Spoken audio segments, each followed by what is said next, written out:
Natal.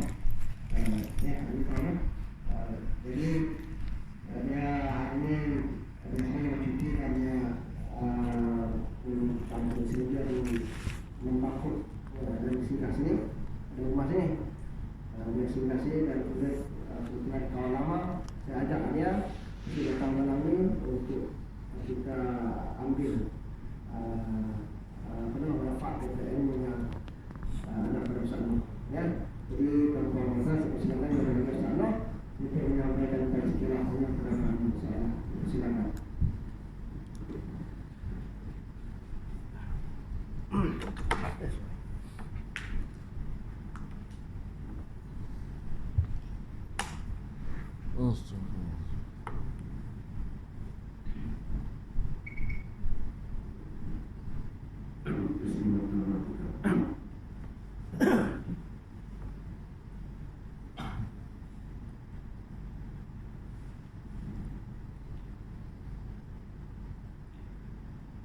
Assalamualaikum warahmatullahi taala wabarakatuh.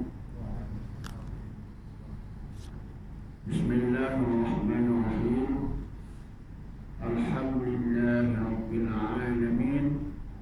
Wassalatu wassalamu ala asyrafil anbiya'i wal mursalin wa ala alihi wa sahbihi ajmain. Wa yassir li amri wahlul 'uqdatam min lisani yafqahu qawli. Subhanaka la ilma lana illa ma 'allamtana innaka antal alimul hakim. Wa la haula wa la quwwata illa billah. Hormati dan dikasihi yang saya muliakan Al-Fadil Ustaz Idham bin Abbas selaku Imam Rawatib di Masjid Raudah Bantulan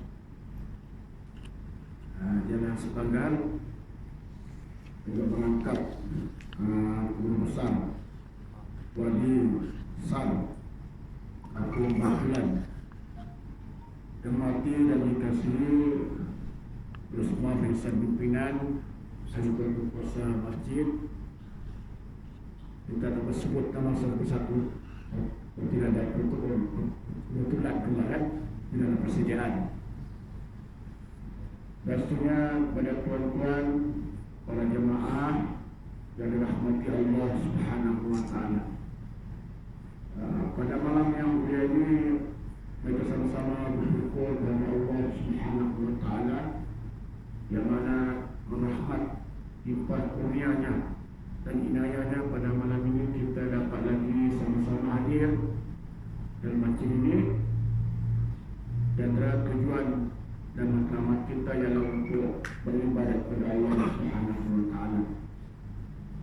Salah satu amal ibadat yang telah kita laksanakan pada malam ini yaitu kita telah dapat bersama-sama sembahyang maghrib secara berjemaah. Kemudian kita sambung pula dengan membaca surah Yasin sempena malam Jumaat. Sebelum saya meneruskan kuliah ringkas ini, tazkiyah ringkas ini, elok saya akan perkenalkan diri saya lah. Mungkin tuan-tuan itu terkejut, ya, siapa yang datang ini, ya. Muka orang kata tak kenal muka tak cinta, ya, ya. Saya sebenarnya saya berasal pada Laratu, ya. Nama saya Ustaz Muhammad Nur bin Abdul, dan saya ini berkhidmat bertugas di Jabatan Hewan Ulama Islam di Sunjain, yaitu memegang fungsi unit dakwah dan pengislaman. Asalnya di Datuk itu saya lah salah satu pegawai untuk memegang tugas, memikul tugas ini untuk bagian dakwah dan pengislaman. Jadi kebetulan pula saya datang ini daripada 5 hari bulan yang saya datang, saya atas urusan saya ke HQ, ke KK, di JSKK, yaitu untuk mengambil sijil kad Syarikat Islam untuk daerah Dapur. Jadi kebetulan saya bertelefon Ustaz Ilham. Jadi dia tanya, Ustaz di mana? Saya bilang saya tidur di sisi telipuk. Tidur di rumah anak lah.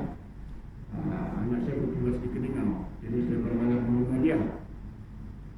Saya bilang kata, bolehlah datang-datang ziarah-ziarah kami sini. InsyaAllah lah, saya akan cuba lah. Jadi kebetulan saya datang sini, saya tengok suasana masjid ini nampak meriah sedikit. Ya, suasana meriah, jemaah pun ramai dengan baca Yasin pun teratur dan sebagainya. Ya. Memang menjadi kelaziman kebiasaan kita ni setiap malam Jumaat di mana-mana masjid mereka akan mengadakan baca Yasin. Sebenarnya kadang-kadang ada beberapa golongan-golongan ilmuwan agama ini tidak tahu berpahaman apakah sehingga mereka sanggup mengatakan dia kata baca Yasin Jumaat ini dia kata bid'ah. Sanggup mengkafirkan sebagainya. Sebenarnya memanglah tidak ada nas. Baca Yasin ini sebenarnya adalah perbuatan yang sangat mulia. Bid'ah hasanah boleh dilaksanakan baca Yasin. Ya. Baca Yasin, Yasin itu ayat Quran. Kita baca ayat Quran, baca Al-Quran. Yasin itu ayat Quran. Jadi kebetulan pula, bukan pula kita baca kait-kait malam Jumaat, tidak, tapi memang sudah menjadi kebiasaan kita baca Yasin malam Jumaat itu adalah satu amalan yang mulia di Allah Subhanahu Wa Taala. Ya. Tidak boleh dia mengatakan tidak ada sebagainya. Contohnya baca apa? Baca talqin untuk orang mati. Ya.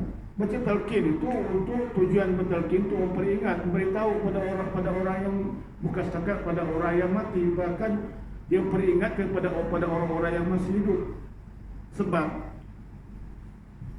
apa yang dibaca di atas kuburan pada orang yang si mati ini, talqin yang dibaca itu juga adalah untuk didengar oleh orang-orang yang masih hidup.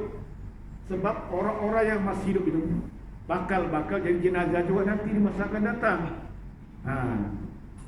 Umur kita tak tahu. Umur kita ni tidak tahu bila masa umur kita. Sebab kita ni hidup kita hanya merancang. Dari menentukan umur kita ni panjang atau pendek umur kita itu urusan Allah Subhanahu Wa Taala. Urusan Allah Subhanahu Wa Taala. Jadi apa yang penting bagi kita ialah lagi mana kita masih sihat, lagi mana kita masih hidup, lagi mana kita masih bernapas, masih bernyawa, lagi itulah kita kena memperbanyakkan amal ibadat kita pada Allah Subhanahu Wa Taala. Perbanyakkan amal ibadat. Sebab tuan-tuan, kalau kita mati pun besok, kalau anda kata kalau kita mati besok, ya Allah akan tanya di hari akhirat, bukan Allah tanya tentang kekayaanmu, bukan dia tanya pasal hartamu, dia bukan juga dia tanya pasal apa kemewahan, pangkat dan sebagainya. Tetapi yang Allah nak tanya dari akhirat, apabila kita meninggal nanti, bila kita masuk kubur, tanya amalan kita itu, terutama sembahyang ditanya. Sembahyang ditanya itu. Itulah persoalan yang pertama. Apabila meninggal saja umat Nabi Muhammad ini, masuk saja di alam kubur, di liang lahat, persoalan yang ditanya sekali di dalam kubur ialah persoalan sembahyang. Lagi mana sembahyang tidak selesai, kalau sembahyang tidak beres, maka selagi itulah kita ini tidak akan terlepas daripada persoalan Allah Subhanahu Wa Taala. Mana kita tidak akan terlepas. Maksudnya kita tidak akan dapat terlepas untuk menuju ke surga Allah selagi mana sembahyang kita tidak terlepas. Lagi mana sembahyang kita tidak beres. Sembahyang kita selesaikan dulu. Inilah. Ini talqin kan? Baca. Contoh talqin. Apabila orang yang meninggal ini, orang yang mati ini, maka imam tu ataupun Bilal ini ataupun dia punya pembantu-bantunya, bila ada orang yang meninggal di kampung kita, akan disempurnakan 4 perkara. Yang pertama, memandikan jenazah. Itu perlu kifayah tu, hukumnya wajib memandikan jenazah. Yang kedua, membungkus jenazah atau mengkafankan jenazah. Yang ketiga, menyembayangkan jenazah. Yang keempat, mengkebumikan jenazah ke tanah perkuburan. Itu wajib, fardu kifayah. Sebab itu tuan-tuan, apabila berlakunya kematian di kampung kita, maka wajib sempurnakan 4 perkara ke atas jenazah tersebut. Sebab itu tuan-tuan, sebab ada setengah-tengah kampung, saya amat kecewa sungguh. Ada satu kampung di kawasan di daerah Datuk. Kampung ini luas. Dia nama kampung, kalau macam sini Bantulan, Kampung Tulan, dia punya macam-macam kampung dia luas. Macam ada kampung tengah, kampung hilir, kampung ujung, banyak kampung dia luas. Dan penduduk di kampung itu, jumlah penduduk kampung situ lebih kurang dekat, campur dia ke taman-taman tu lebih kurang 1,000 orang penduduk kampung itu. Apabila ada berlaku kematian di kampung itu, tidak ada satu orang pun yang boleh urus jenazah. Tidak ada imam. Ada pun imam, tapi hanya imam rawatib saja, imam masjid saja. Jadi bila kita tanya, kamu imam rawatib di masjid, apa tugas yang kamu boleh kerjakan untuk mengurus jenazah? Dia kata, tuan imam saya tidak pandai mandi jenazah. Saya tahu imam sembahyang saja. Kalau imam mandi saya tidak pandai. Ini berat. Bayangkan, mati jenazah itu daripada pagi, petang sampai petang, tidak ada yang mau kasih mandi. Lantas ditelepon di pejabat. Kenapa tidak bagi itu awal-awal? Kenapa tidak konti awal-awal kalau ada kematian? Jadi pasal kita turunlah. Saya bisa turunlah bantu orang-orang kampung. Saya panggil imam-imam muda-muda, belia-belia remaja, saya panggil. Okey. Jangan kamu takut orang mati. Orang mati ini tidak kacau kamu. Yang kita takut orang hidup. Orang hidup ni kalau kau kacau dia, memang kita dipukulnya. Memang kita tendangnya. Tapi orang mati mana ada mengacau, mana ada memukul. Ini perasaan kita saja. Perasaan takut pegang kaki sejuk, takut. Ini perasaan. Orang mati dia ada apa-apa sebenarnya. Sudah tidak ada nyawa, kenapa mau takut? Jadi tidak mau mandi orang mati. Jadi akhlak kita kata tidak apa. Mari kamu belajar. Saya ajar kamu. Saya bagi baca doa begini-gini. Okey, kamu tidak apa. Kamu kasih mandi saja. Ustaz saya yang bacakan ni, kasih wudu dia apa semua, kamu mandi saja. Masing-masing sirah, ambil sabun. Semua, pegang cuci semua. Belajar. Kalau kamu tak belajar ini, anak-anak remaja kampung kalau tidak belajar pengurusan jenazah ini, mandi orang mati ini, anda kata kalau ada mati di kampung kita, tidak ada yang boleh menguruskan, semua orang kampung boleh berdosa. Tuan-tuan, dalam kampung kita kalau tidak ada orang yang pakar mengurus jenazah, satu kampung tidak ada yang pandai mengurus jenazah, satu kampung semua berdosa. Itu bahaya.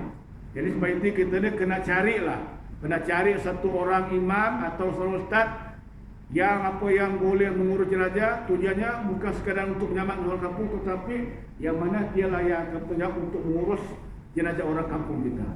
Supaya kita tak tercari lagi di mana itu mandi jenazah kita, mandi jenazah orang mati. Ini. Jadi itulah tuan-tuan. Jadi bila orang mati tadi sudah masuk kubur, ada 5 soalan ditanya dalam kubur. Kita baca talqin ini untuk orang-orang yang mati tadi. Apabila dia masuk di liang lahat, maka rohnya akan bangun. Jasadnya di tanah lah, jasad di baringan di tanah, jasadnya akan bangun. Maka datang malaikat akan menanya sama dia. 2 orang malaikat menanya sama si mayat tadi. Apa ditanya oleh malaikat? Soalan ini bocor lah, saya kasih bocor soalan ini. Tak apalah, 19 mau boleh lulus soalan ini. Dia tanya, malaikat tanya, di talqin baca ni, kita baca talqin ni. wahai bulan di sebulan. Jadi orang yang ada di keliling perkuburan itu, dia orang akan dengar. Kita akan pendengar mereka talqin ni, sebab besok-besok kalau ada orang mati, dia orang akan ditanya, itu juga soalan ditanya, itu juga yang kita kena jawab di alam kubur. Ditanya, ditanya oleh imam baca, wahai bulan bin sebulan, sekarang kamu telah berada di alam barzakh, berada di alam kubur. Maka akan datanglah dua orang malaikat Munkar dan Nakir, akan menyoal kamu, dan yang mana mereka ini ada seperti kamu juga, macam kamu seperti biasa, manusia biasa. Dan janganlah kamu getar dan takut, bimbang, maka jawablah kamu dengan keadaan yang tenang. Ditanya, dikata, man rabbuka, man nabiyuka, man kiblatuka, man imamuka, man ikhwanuka. Ditanya, pertama tanya, man rabbuka, man nabiyuka, man ikhwanuka, man kiblatuka. Ditanya dia, man imamuka, ditanya. Jadi pertanyaan yang 5 soalan ini yang ditanya kepada si mati tadi itu, dia akan menjawab soalan itu bergantung dengan amalan dia. Bukan lidah kita yang menjawab. Yang menjawab itu ialah kita punya amalan kita. So itu siapa yang ada amalan, siapa yang ada solatnya, ada sembahyangnya, ada puasanya, dia belajar ilmu perdoain, dia belajar ilmu agama, dia belajar ilmu fiqh, dia belajar ilmu akhlak, dia belajar ilmu tauhid. Semua ilmu Islam dia belajar. Lepas tu ilmu yang dia belajar itu, kemudian dia yakin, kemudian dia amalkan. InsyaAllah amalan-amalan yang dia amal dalam dirinya itu, itulah yang akan menjawab persoalan Munkar dan Nakir. Ditanya, Marbuka, siapa Tuhan? Kalau orang itu ada amalan, dia akan jawab mudah, senang jawab. Dia kata, Allahu Rabbi. Man nabiyuka, siapa nabimu? Dia akan jawab mudah. Kalau orang ada amalan, orang beriman, kalau orang bertakwa, dia akan jawab Nabi Muhammad sallallahu alaihi wasallam. Man ikhwanuka, siapa saudaramu? Saudara pula orang-orang Islam. Man imamuka, siapa imammu? Imamul Al-Quran. Itu ditanya. Tapi kalau orang yang tidak ada amalan, orang yang tidak ada ilmu, orang yang tidak beriman, tidak ada amalan, maka agak sukar dia untuk menjawab. Ditanya, Ma rabbuka, siapa Tuhanmu? Aku tidak tahu. Dia tidak tahu. Dia tak belajar. Aku tidak tahu. Dipukul oleh malaikat. 70 hasta jasadnya itu maksudnya terbenam dalam tanah. Kita korek lagi, tanya malaikat, "Mara buka, siapa Tuhanmu?" Dipukul lagi malaikat, terbenam dalam tanah 70 hasta. Dikorek lagi, tertanya lagi. 3 kali tanya.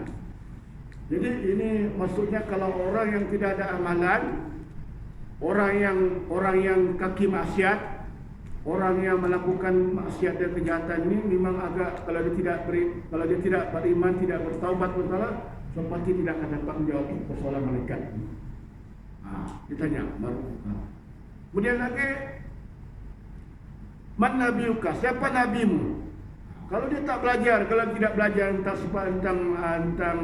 sifat-sifat Nabi, dia tidak pelajari sirah Nabi, dia tidak pelajari tentang sejarah kehidupan para nabi-nabi, agak sukar dia untuk jawab. Ataupun dia tidak mengamalkan syariat yang dibawa oleh Nabi, apa yang Nabi suruh dia tak buat, amalan-amalan sunnah yang Nabi buat dia tidak buat. Jadi agak susah dia nak jawab. Sebab dia jawab, dia tak boleh jawab. Sebab apa yang Nabi buat dia tak buat. Memang payah dia nak jawab. Itu tak boleh dia jawab. Tanya juga, man imammu, siapa imammu? Kalau orang yang tidak ada ilmu, tidak ada amalan, Dia akan jawab sembarang dia jawab. Oh, aku dah tahu. Yang aku tahu imam tu imam idham. Apa dia? Itulah imamnya. Dia tak tahu. Dia ingat imam tu yang ini. Lepas tu imam itu kalau imam maksud imam tu Al-Quran.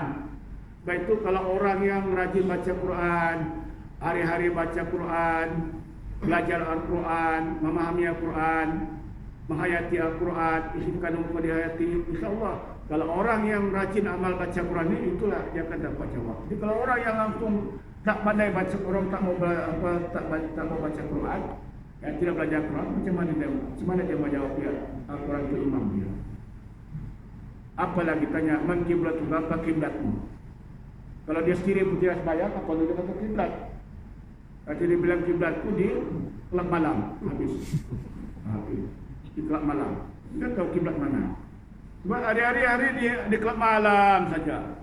Pada pagi turun ke bandar, duduk di kedai kopi, naik pergi mewah, pergi survey ada semua, itu je kerja sehari. Tak adalah fikir mau apa, mau fikir apa, mau fikir apa untuk mau belajar, mau sembahyang. Tidak mau sembahyang, hanya di berjalan di luar meraya-raya dan sebagainya. Sedangkan kita ini ada masa-masa waktu yang ya Allah beri pada kita. Dan kita ni kan dalam 24 jam. Allah bagi kita masa 24 jam. 8 jam itu untuk kita beribadat, 8 jam itu untuk kita berehat, dan 8 jam itu untuk kita bekerja. 8 jam untuk beribadat, 8 jam untuk kita bekerja, 8 jam untuk kita berehat. Tapi orang sekarang ni di akhir-akhir zaman ni kebanyakan manusia hari ini 24 jam itulah yang dibuatnya untuk dunia saja. Sampai sembahyang 8 jam itu barat tidak ditinggalkannya. Inilah akhir zaman. Jadi memanglah akhir zaman begitulah keadaan dunia hari ini. Ramai masjid sekarang masjid itu sudah banyak usul masjid. Syukurlah, alhamdulillah. Syukur kurangnya oleh kerana atas komitmen rezeki masjid kita berfungsi, imam kita berfungsi. InsyaAllah bila ada perpaduan, persaudaraan, ada komitmen, akhirnya terlaksana juga kita punya program kita pada malam ini. Jadi inilah tuan-tuan, saya tidaklah mau panjang bercakap untuk lebih lebar lagi, tapi sebagai kenyataan saya lah kepada tuan-tuan, kurang-kurangnya apa yang sampaikan juga ini sebagai tersiaplah untuk kita kongsi bersama, ya. Jadi saya ambil sedikit sebagai sebagai dia punya rumusan dia, yaitu apabila kita sudah usia kita ni sudah tua dan juga anak-anak muda ni bakal menyusul, yang kita utama kita orang Islam ini, umat Islam yang ada di akhir zaman ini, ya, bagaimana kita masih hidup, bagaimana kita masih sehat, ya. Jadi kita isilah umur-umur kita yang ada ini, ya. Umur kita yang masih ada, umur kita yang saki-maki yang ada ini, ya, kita berbanyakkanlah amal ibadat, terutama sembahyang 5 waktu jangan ditinggalkan, ya. Kalau boleh sembahyang ni biarlah kita berjamaah di masjid setiap waktu. Sebab kadang-kadang kalau sembahyang di rumah pun tentu kita boleh sembahyang. Sebab kadang-kadang kita lalai. Kalau di rumah kadang-kadang kita lewat sembahyang. Sebab tidak ada kekuatan kita di sana. Kita sibuk duduk lagi, baring lagi, tengok TV lagi, lambat sini, ambil duduk pada lambat. Tetapi kalau kita di masjid ini, biarpun kita lambat tapi dapat juga kita berjemaah di masjid. Sebab tuan-tuan, bayang berjemaah di masjid ini, setengah hadis mengatakan kalau kita berjemaah dengan imam, kita akan dapat 27 darjat berjemaah dengan imam. Kalau sembahyang sendiri, kita hanya dapat 1 darjat saja. Jadi mana kita mau? Kalau umpama duit, mana yang kita mau, RM27 atau yang RM1? Itulah orang mau yang banyak kan. Orang mau RM27 daripada RM1. Jadi katanya orang mau yang pahala yang banyak daripada pahala yang sedikit. Jadi maknanya bayang berjemaah adalah hukumnya fardu kifayah. Mana kalau masjid kita ni yang cantik, yang indah ni, yang lengkap, perlu ada aircon, ada kipas semua ni. Kalau kita masjid kita kosong, tidak ada orang yang berjemaah di masjid ini, maka semua orang kampung yang ada kawasan ini semua berdosa. Sebab inilah pihak sekarang, pihak kerajaan telah melantik imam-imam, imam rawatib, imam qaryah, ataupun batu-batu imam. Tujuannya apa? Untuk mengimaratkan masjid. Jadi tugas kita ni ialah tugas kita di kampung ini ialah untuk mengimaratkan masjid kita. Tapi yang kepalanya ialah kita punya pengurusi, dan pengurusi kita pula ada orang-orang di bawahnya, imam-imamnya. Inilah yang mengimaratkan masjid. Jadi kita mengimaratkan masjid, kita menghidupkan masjid ini. Tujuan kita apa? Yang sasaran kita apa? Ialah masyarakat kampung kita ini, kita bawa mereka ke masjid supaya berjemaah. Supaya Islam itu berkembang, supaya Islam itu kuat. Sebab kekuatan kita pada Islam ialah sembahyang kita. Kalau sembahyang kita beres, sembahyang kita cantik, sembahyang kita kemas, insyaAllah semua Allah akan bantu kita. Allah akan bantu kita. Rezeki Allah akan datang kepada kita. Ya. Sebab itulah sekarang ni, itulah banyak apa sebab dan berlaku lagi COVID lagi datang lagi macam-macam.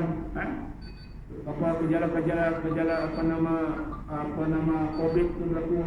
Sebab ramai umat Islam hari ini waktu belum COVID bukan alang-alang banyak masjid, tetapi tidak ada yang mau sembahyang di masjid. Tidak ada mau sembahyang di masjid. Rumah dekat masjid tidak mau turun, tidak mau sembahyang.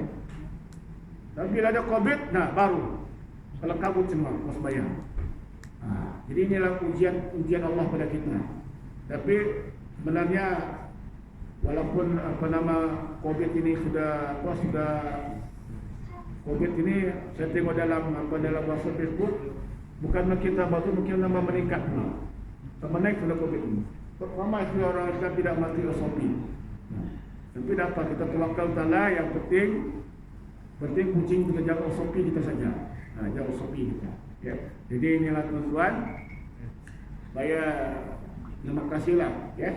Jadi saat ini pertama sekali kita bangunkanlah masjid kita, bangunkan berjemaah kita, dan kalau boleh setiap malam, kalau boleh satu minggu tu sekurang kita akan ada kuliah.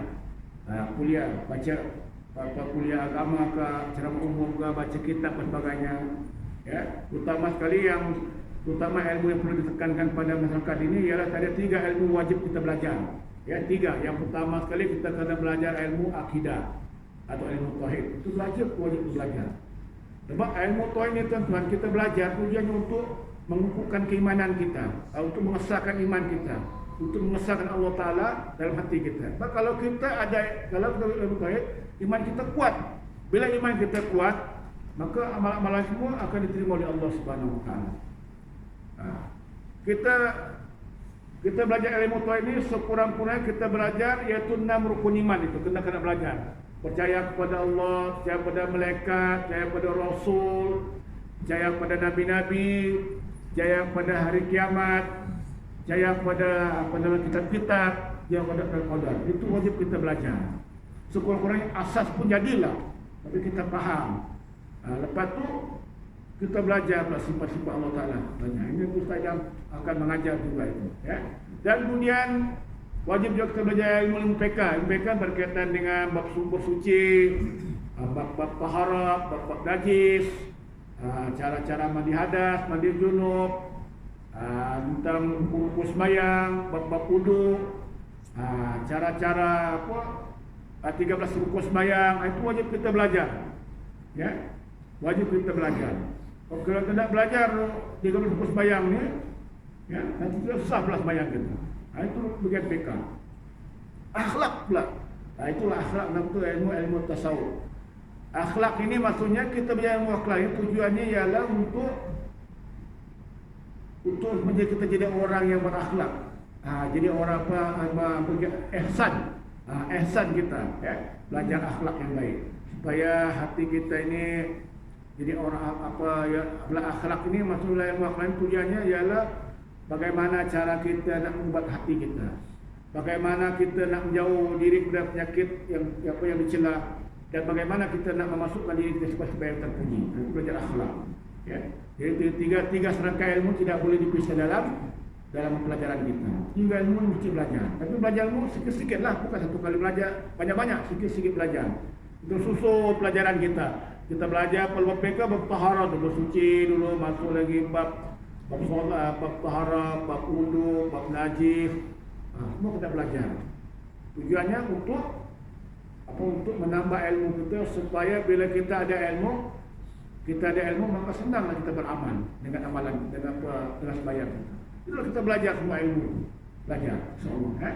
Jadi saya rasa itu saja kuliah ringkas saya. Saya pun tidak ada persediaan saya pada malam ini. Jadi saya minta ampun maaf kerana sudah panjang ini. Lebih sudah masa saya minta ampun maaf bila tuan-tuan dan kehadiran saya ini, ya. Tetamu tidak kebetulan datang tidak diundang, saya minta maaf ya. Jadi saya minta maaf kalau saya menyampaikan ada kata-kata saya terkasarkah atau tuan-tuan tersinggung, minta maaf ya. Itu adalah kelemahan pada diri sendiri. Dan kalau yang baik semua yang betul itu agak semua kepada Allah Subhanahu Wa Taala. Jadi sekian. Wallahu a'lam. Assalamualaikum warahmatullahi taala wabarakatuh. Allah SWT mengucapkan tazkirah ringkas kepada